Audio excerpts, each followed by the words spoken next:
Wow. Well, right now, most children's hospitals we're seeing in the Carolinas either completely full or nearing capacity with so many sick kids with RSV. That mixed with an early start to what is expected to be a severe flu season and a possible jump in COVID cases is putting doctors on high alert. WCNC Charlotte's Chloe Leshner is live at Novant Health in Elizabeth. Chloe, what are we seeing now and what do doctors expect as it gets colder? Well, right now, the most urgent concern is RSV. Doctors say what we are experiencing right now is typically what we would see during the peak in December, and they only expect those cases to rise. The flu also off to an early start. Doctors say we're seeing these spikes earlier because we don't have any COVID protocols in place. Over the past few years, we've experienced the peaks and valleys of the pandemic.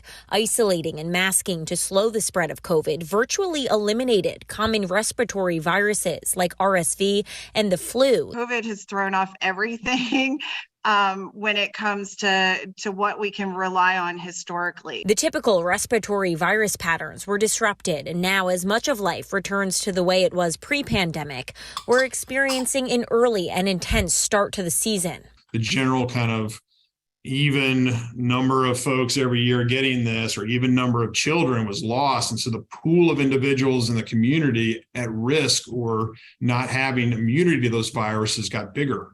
And so it almost feels like all at once, there's a vulnerable population.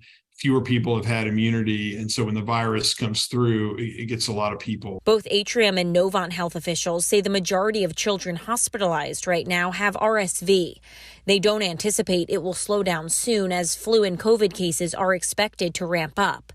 Doctors recommend staying up to date on vaccines, washing hands often, and considering bringing back some of the protective measures we got used to during the pandemic. A mask is one of those measures that really doesn't cause any harm and could potentially provide some benefit in other respiratory infections. It's why we think we didn't see a lot of other respiratory illnesses when we were universally masking throughout COVID.